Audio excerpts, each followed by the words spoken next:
Hello everyone, मेरा नाम है आर्य दुबे और ये है मोशन इन वन डायमेंशन या फिर मोशन इन स्ट्रेट लाइन का लेक्चर नंबर 1। ठीक है, तो आज हम बहुत सारी चीज़ें पढ़ेंगे जैसे कि, और आज का मतलब जो लेक्चर होने वाला है वो बहुत ही इंट्रोडक्टरी बेसिक टाइप का होने वाला है। और आज हम समझ के चलेंगे कि आपको वेक्टर्स और बेसिक मैथ जैसे कि इंटीग्रेशन डिफरेंशिएशन का बेसिक आता है। ठीक है, अगर नहीं आता हो तो पढ़ लीजिए। ठीक है, और आज हम सीखेंगे कि रेस्ट एंड मोशन और फिर रिलेटिव क्वांटिटीज़, पॉइंट मास हम पढ़ेंगे। पॉइंट मास क्या होता है, distance, displacement, position, velocity, average velocity, ये वगैरह वगैरह हम पढ़ते रहेंगे। ठीक है, तो शुरू करते हैं। और जब भी मैं पढ़ाता जाऊँ तो नोट करते रहें, और जब भी मैं बोलूँ कि ये क्वेश्चन को पॉज करके करें तो आप वैसा करें, क्योंकि वो आपकी भलाई के लिए है। ठीक है, नहीं तो फिर मजा आता है क्वेश्चन का। ठीक है, चलिए स्टार्ट करते हैं। ठीक है, अब पहले तो आता है मोशन इन स्ट्रेट लाइन का मतलब क्या है। देखिए, motion in one straight line का मतलब 1D में मोशन। 1D का मतलब एक लाइन में मोशन। जब समझ लीजिए ये मैंने एक बस है, ठीक है, और ये एक स्ट्रेट लाइन में जा रही है, ठीक है, और ये डिस्टेंस x है, तो इसे क्या कहते हैं, motion in straight line. Motion in plane को क्या कहेंगे, प्लेन मतलब ये जैसे एक बोर्ड है तो ये एक प्लेन है। ठीक है, मोशन इन प्लेन मतलब मैंने कोई प्लेन लिया, आपको कोऑर्डिनेट सिस्टम आता होगा।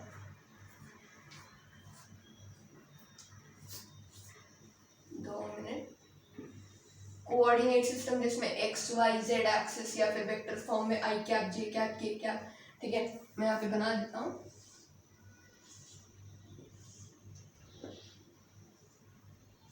ठीक है, तो ये होती है एक्स एक्सिस, ये वाई एक्सिस, ये जेड एक्सिस। तो ये कौन सा प्लेन हुआ, ये एक्स जेड प्लेन हुआ है ना। ये बोर्ड जो है ये एक्स जेड फील कीजिए। ठीक है, ये जो है ये एक्स जेड प्लेन। ठीक है, ये एग्जेक्ट प्लेन, ये जो प्लेन है, ठीक है, ये जो मेरे सामने दिख रहा है मुझे, ठीक है, अपने घर में 4 दीवारें होती है तो फील कीजिए कि ये एग्जेक्ट प्लेन, ये वाई जेड प्लेन, और ये जो फर्श है वो कौन सी होगी, एक्स वाई प्लेन। ठीक है, ये फर्श, कोई भी कोना पकड़ लीजिए, कोई भी कोना पकड़ लीजिए, उसकी ऊपर वाली लाइन को z axis, x axis, y axis नाम दे दिए, और फिर उनके कॉरेस्पॉन्डिंग जो प्लेन्स हैं उन्हें ये नाम दे दिया गया। जैसे कि ये वाले प्लेन को क्या कहेंगे, एक्स वाई प्लेन, वैसे इसको क्या कहेंगे, सॉरी ये एक्जेड, गलती हो गई, माफ कर दो। ठीक है, ये एक्स वाई और ये वाई जेड है ना, तो ये कौन सा प्लेन हुआ, x Z, oh sorry XZ. ठीक है, ये एक्जेड प्लेन।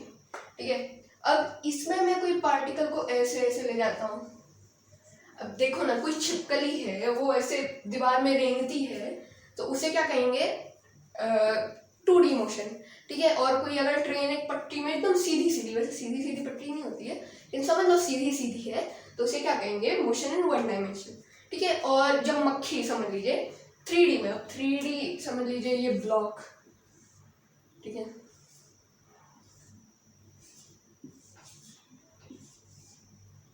समझ लीजिए आपका कमरा है, यहाँ पे आप बैठे हैं, लेक्चर को देख रहे हैं। ठीक है, और यहाँ पे मक्खी कैसे भी घूमती है, ठीक है, ऐसी घूमती है ना, तो इसे कौन सा कहेंगे, 3D मोशन। ये 1D और ये 2D, समझ गए, 3D 2D और 1D मोशन का मतलब। ठीक है, जब कोई मक्खी उड़े तो उसे 3D, जब कोई छिपकली चले तब उसे 2D, और जब कोई ट्रेन सीधी सीधी पटरी पे जाती रहे उसे 1D। ठीक है, मिटा रहा हूँ।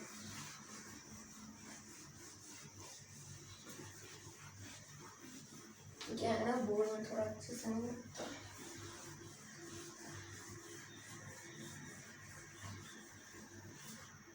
ठीक है, हाँ, अब हम क्या चलते हैं, rest and motion and motion. ठीक है, अब रेस्ट एंड मोशन आप जानते होंगे, रेस्ट का मतलब कोई चीज़ मैंने रख दी, उसे क्या कहेंगे, रेस्ट। मोशन मतलब कोई चीज़ चल रही है। लेकिन अब मुझे आप एक चीज़ बताइए, अगर कोई बस चल रही है, ठीक है, बस ऐसे जा रही है और मैं उसके अंदर खड़े हो बैठ के देखता हूँ, तो बस आपको किस पे दिखेगी? चलती हुई रहेगी, रुकी हुई? रुकी हुई, मतलब वो किस पे रहेगी? रेस्ट पे। ठीक है, रेस्ट पे रहेगी। लेकिन अगर मैं बस को बाहर से देखूं तो मोशन पे, यानी कि जैसे ही मैं जगह बदलता हूँ, ऑब्जेक्ट का मोशन जो है वो मेरे नजरिए से बदल जाता है। मतलब वो पहले रेस्ट में था, अब मैं गया तो मोशन में चला गया। मतलब मोशन से भी रेस्ट में जा सकता है, मतलब ये एग्जाम्पल दिया। ठीक है, तो ऐसा हो जाता है। अब ठीक है, तो यानी कि मैं क्या कहूँ, rest and motion, rest and motion are relative quantities. थोड़ी लाइन टेढ़ी चलिए। रेस्ट एंड मोशन आर रिलेटिव क्वांटिटीज, यानी कि जैसे जैसे मैं जगह बदलता हूँ वो बदलता जाता है। अब वो जो जगह जहाँ से मैं किसी ऑब्जेक्ट का मोशन देख रहा हूँ, ठीक है, मैं ऑब्जर्वर हूँ, कोई ऑब्जेक्ट चल रहा है, मैं उसको देखता हूँ। अब मैं जिस जगह से देखता हूँ उसे क्या कहते हैं? Frame of reference. ठीक है, ये हम मतलब जगह बताने के लिए मैं बहुत बार यूज करूँगा, तो कंफ्यूज मत होना। फ्रेम ऑफ रेफरेंस उसे कहते हैं। ठीक है, जहाँ से मैं देख रहा हूँ। ठीक है, अच्छा, अब आते हैं मुद्दे पे कि मोशन इन वन डायमेंशन पे कैसे जाएंगे। ठीक है, अब पहले आप समझिए पोजीशन क्या होता है। पोजीशन, हम ये 1D है तो हम वन डायमेंशनल वाला पोजीशन देखेंगे, 2D होगा तो 2D वाला, लेकिन 3D हमारे सिलेबस में नहीं है। ठीक है, तो 1D यानी कि यहाँ पे हम क्या लेते हैं? केवल और केवल एक्स एक्सिस या फिर वाई एक्सिस या फिर जेड एक्सिस। ठीक है, मैं यहाँ पे बना देता हूँ इसमें ना, this is x, this is y, this is z, कैसे भी आप अरेंज कर सकते हो। ठीक है, अब पोजीशन समझ लीजिए कि मैं एक्स एक्सिस ले रहा हूँ, कोई भी ले सकता है। अगर वो वाई एक्सिस हो तो वाई एक्सिस ले सकते हैं, जेड एक्सिस कुछ भी ले सकते हैं, लेकिन मैं यहाँ पे एक्स एक्सिस ले रहा हूँ एग्जाम्पल के तौर पे। अच्छा, समझ लीजिए ये है ओरिजिन। ओरिजिन मतलब ये जहाँ से तीनों एक्सिस इंटरसेक्ट करते हैं, इंटरसेक्ट मतलब मिलते हैं यहाँ पे जाके। ठीक है, तो यहाँ पे मिलते हैं, तो इसे मैंने क्या लिया? ओरिजिन लिया। ये ओरिजिन जो होता है ना, यही फ्रेम ऑफ रेफरेंस होता है। ठीक है, इसी को हम क्या कहते हैं? Frame of reference. यहाँ पे हम खड़े होकर देखते रहते हैं। अच्छा, मैं समझ लीजिए यहाँ पे एक ब्लॉक रख दिया। ठीक है, ये इससे कितनी डिस्टेंस दूर है? समझ लीजिए x मीटर दूर है, तो इसकी पोजीशन क्या हो गई? x। पोजीशन क्या हो गई? x।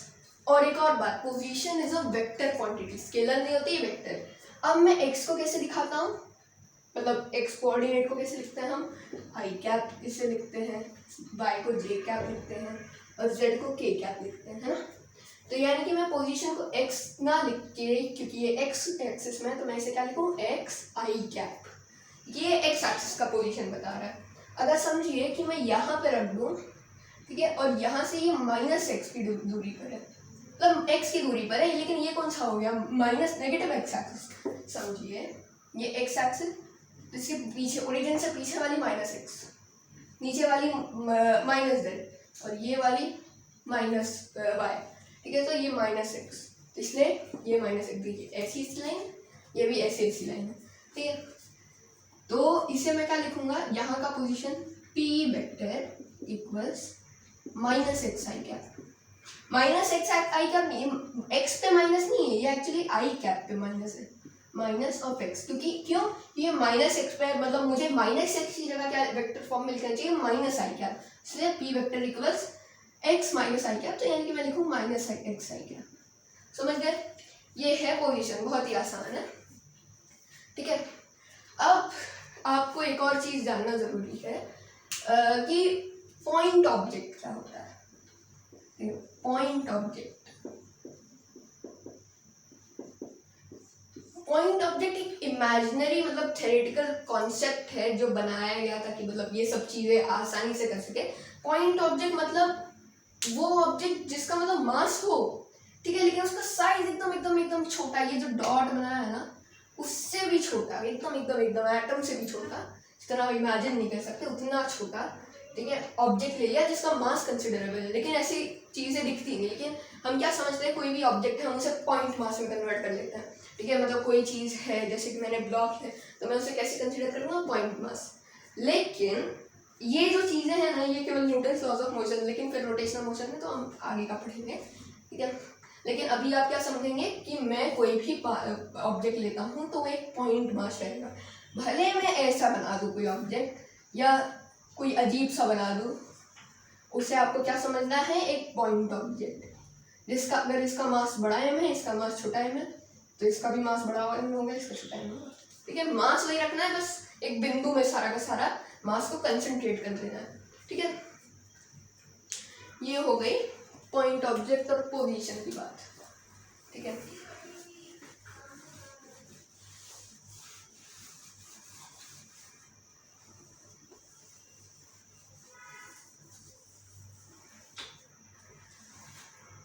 ठीक है, अब हम आते हैं डिस्प्लेसमेंट पे, डिस्टेंस एंड डिस्प्लेसमेंट, ठीक है। Distance and displacement, displacement, displacement, ठीक है, ठीक है, डिस्टेंस एंड डिस्प्लेसमेंट, ठीक है। इनके भी एक और चीज, distance is a scalar quantity, एकदम याद ही रखना है इसमें, and displacement is a vector quantity. समझ लीजिए, मतलब ये मैं 2D में लूँगा क्योंकि 1D में तो बहुत ही आसान हो जाएगा, ठीक है। 2D में लूँगा, मतलब समझ लीजिए आप यहाँ से यहाँ पे हैं पहले, फिर आप यहाँ से यहाँ गए, फिर यहाँ गए, फिर यहाँ गए, फिर यहाँ गए, तो इसका डिस्टेंस क्या होगा, समझ लीजिए ये 2 मीटर, ये 2 मीटर, ये 2 मीटर, ये 2 मीटर, ठीक है। मतलब क्या होगा, 2 + 2 ये 4, ये 6, ये 8, यानी कि डिस्टेंस क्या होगा, 8 मीटर। लेकिन डिस्प्लेसमेंट क्या होगा, displacement is the smallest distance between the initial and final positions, ठीक है। तो स्मॉलेस्ट डिस्टेंस मतलब कैसी होगी, ऐसी होगी, है ना। तो इसे क्या कहेंगे, डिस्प्लेसमेंट। अब इसे कैलकुलेट करना तो थोड़ा टफ है क्योंकि मैंने कुछ रैंडम सा शेप लिया, पर समझ रहे हैं ना, ठीक है। अब इसे वेक्टर फॉर्म में कैसे बनाया, समझ लीजिए मैंने एक कार्टेशियन प्लेन लिया, ठीक है, ये P है, ये Q है, ये I क्या, ये J क्या, इसका पोजीशन वेक्टर P वेक्टर है, इसका position vector Q vector, P vector and Q vector, ठीक है। तो इन दोनों के बीच में डिस्प्लेसमेंट क्या होगा, डिस्प्लेसमेंट वेक्टर क्या होगा, तो PQ वेक्टर, PQ देखिए पहली डंडी कहाँ पे, स्टार्टिंग कहाँ पे हो रहा है P और खत्म हो रहा है कहाँ, Q, तो मतलब मैं हेड Q की तरफ और टेल P की तरफ ऐसे बनाऊंगा। This will be equals final minus initial, final क्या है ये हटा देता हूँ, फाइनल Q है और इनिशियल P है, तो यानी Q vector minus P vector, ठीक है। अब आप लॉ ऑफ वेक्टर में सब्सट्रैक्शन जानते ही हैं, मतलब mod of Q vector minus P vector क्या हो जाएगा, equals root P square plus Q square plus 2PQ cos theta, theta is the angle between these vectors, ठीक है। ये होता है अच्छा, अभी तो मैंने आपको डिस्प्लेसमेंट में बताया। अब मैं अगर एक ही लाइन लूँ, ठीक है, और मैं बोलूँ कि ये ओरिजिन है, मैं क्या गया, मैं यहाँ से गया, ठीक है, फिर यहाँ से वापस आया और फिर पीछे गया, ये डिस्टेंस कितनी थी, x थी, और ये डिस्टेंस y थी। a और b पकड़ लेते हैं, फर्क नहीं पड़ता, कुछ भी रखो, ठीक है। तो डिस्टेंस कितना होगा, देखिए यहाँ से यहाँ गया यानी कि a डिस्टेंस, फिर यहाँ से वापस यहाँ आया, मतलब 2a हो गई, a प्लस ए 2a, फिर यहाँ से यहाँ आ गया, मतलब 2a प्लस बी। तो डिस्टेंस कितना हो गया, 2a प्लस बी। लेकिन डिस्प्लेसमेंट कितना हुआ, मैंने क्या बोला, स्मॉलेस्ट डिस्टेंस, मतलब यहाँ से लेकर यहाँ तक है ना, ये कितने डिस्टेंस है, b है, तो डिस्प्लेसमेंट छोटे में डिस, ठीक है, ये इक्वल सारा हो गया, सॉरी b, ये होगा उसका डिस्प्लेसमेंट। समझ गए, क्वेश्चन करें एक, ठीक है, मिटा देता हूँ।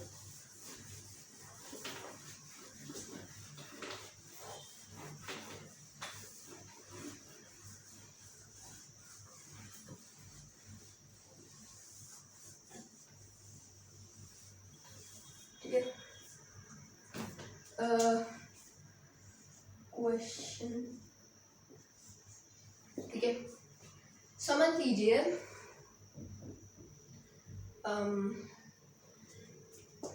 एक कार्टेशियन प्लेन है,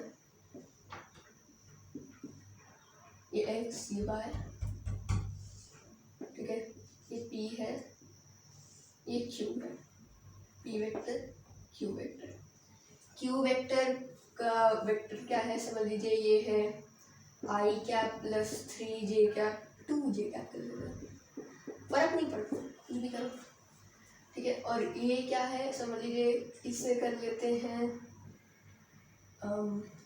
10i cap plus 4j cap, नहीं चलो j कैप, ठीक है। अब मुझे बताइए P Q vector and Q P vector, पहले ये बताइए क्या ये दोनों सेम होंगे, नहीं, ठीक है, ट्राई करें, ये दोनों क्यों नहीं सेम होंगे, पॉज करके ट्राई करें, दिमाग लगाएं थोड़ा, क्यों नहीं होंगे सेम, क्यों, पी क्यू वेक्टर कैसे जाएगा, ऐसे जाएगा, और क्यू पी वेक्टर यहाँ से यहाँ जाएगा, तो फाइनल इनिशियल बदल है, मतलब बदल जाएगा। पी क्यू वेक्टर याद रखना, लिख लीजिए, P Q vector is not equal to Q P vector, ठीक है।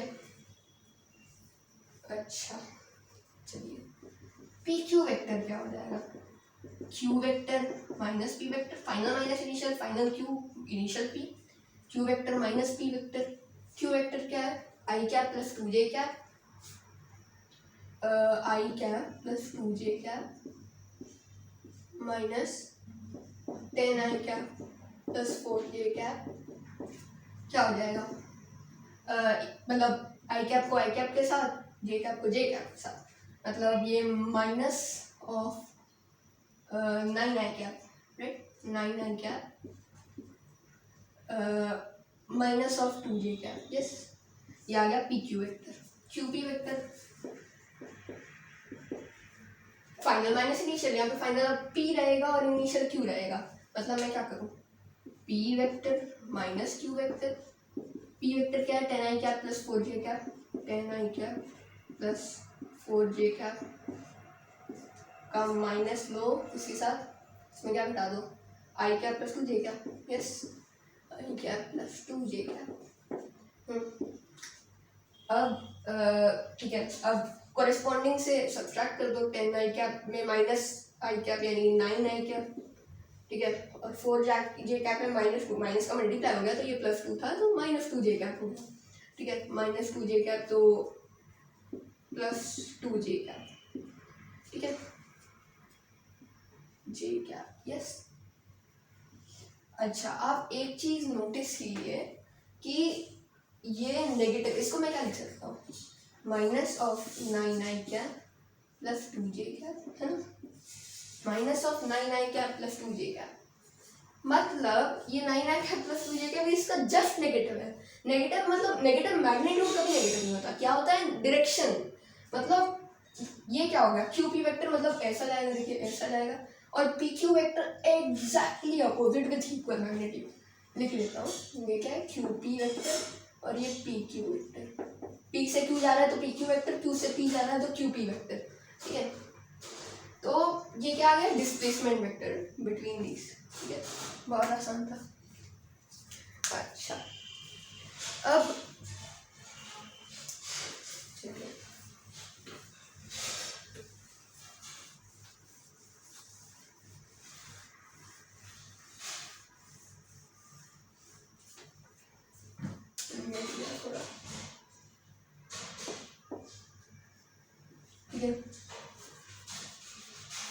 अब आगे बढ़ते हैं। हमारा डिस्टेंस डिस्प्लेसमेंट कवर हो गया, ठीक है। अब हम आते हैं वेलोसिटी पे, स्पीड एंड वेलोसिटी, ठीक है। तो जैसे डिस्प्लेसमेंट और डिस्टेंस था, ठीक है। अब जैसे मैंने आपको बताया डिस्प्लेसमेंट क्या था,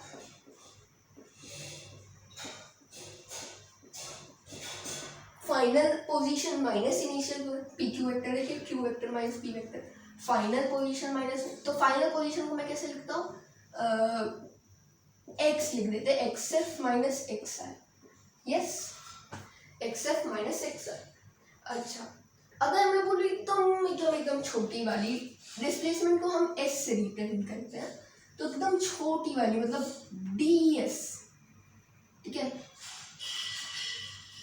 equal D x minus D x F minus sorry D R vector, है ना। अब आते हैं हम स्पीड, देखिए ये काम आएगा, एकदम छोटे मतलब मुझे एकदम छोटा सा डिस्प्लेसमेंट निकालना, एकदम एकदम एकदम छोटा, तो मतलब एकदम छोटा सा क्या होगा, चेंज इन पोजीशन, है ना। तो स्पीड एंड वेलोसिटी,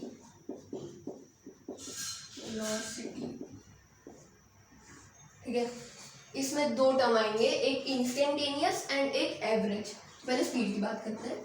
स्पीड बहुत आसान है, स्केलर होती है, याद रखिए, velocity is vector quantity but speed is scalar quantity.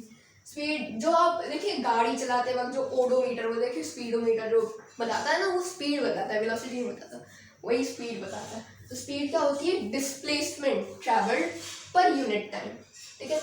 Distance distance travelled per unit time, ठीक है, आसान। सारा झोल जो आता है वो वेलोसिटी में आता है। वेलोसिटी क्या होती है, डिस्प्लेसमेंट अपॉन टाइम। मैंने क्या बताया, displacement is what, delta x delta x x two minus x one delta x x, ठीक है, डेल्टा एक्स। तो मैं क्या लिखूँ, delta x upon time interval को क्या लिखें, delta t, t two minus t one, है ना। तो v equals delta x by delta t, ठीक है। इसे क्या कहते हैं, एवरेज वेलोसिटी,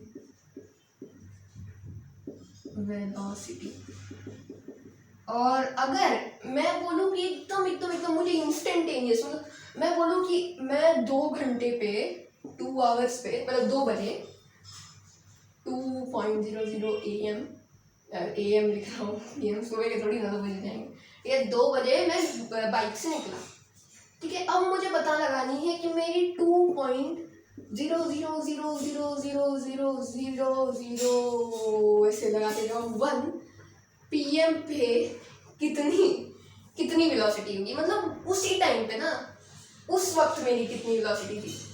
ये कितने में डिफाइन होता है, एक टाइम के डिफरेंस में, कि मैंने इतने देर में इतनी डिस्टेंस ट्रैवल की, ठीक है। लेकिन ये तो मैं बोलता हूँ इसी वक्त, तुम बताओ कि मुझे इसी वक्त क्या वेलोसिटी होगी, तो इसे क्या कहते हैं, इंस्टेंटेनियस वेलोसिटी, इंस्टेंटेनियस वेलोसिटी, ठीक है। ये क्या होती है, समझ लीजिए मैंने क्या बोला, डेल्टा टी एकदम एकदम एकदम छोटा है, मतलब इसका डिफरेंस निकालिए कितना डेल्टा टी होगा, 0.00000000 और 10-15 जनरेशन लगा देना, ठीक है, 1। तो कितना छोटा है, मतलब डेल्टा टी लगभग 0 हो गया। तो इसे हम क्या लिखेंगे, डेल्टा टी वेर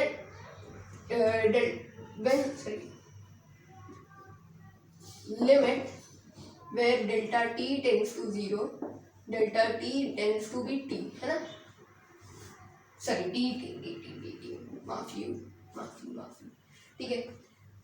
लिमिट जब डेल्टा टी एकदम एकदम एकदम छोटा जीरो के बराबर लगभग हो जाए तब हम डेल्टा टी को क्या लिखेंगे, D T is infinitesimal small time. ठीक है, तो मतलब मैं v इंस्टेंटेनियस को क्या लिखूँ, ये ए बी जी से लिखते हैं, ठीक है, और ये v I N S T से लिखते हैं, ऐसा लिखा रहेगा d x by d t, है ना, एकदम एकदम छोटा, जब छोटा टाइम है तो उसमें छोटा मतलब डिस्टेंस भी ट्रैवल होगा, सॉरी डिस्प्लेसमेंट ट्रैवल होगा, तो ये होता है इंस्टेंटेनियस। तो आज का हम लेक्चर यहीं पर ख़त्म करेंगे, ठीक है, चलिए बाय।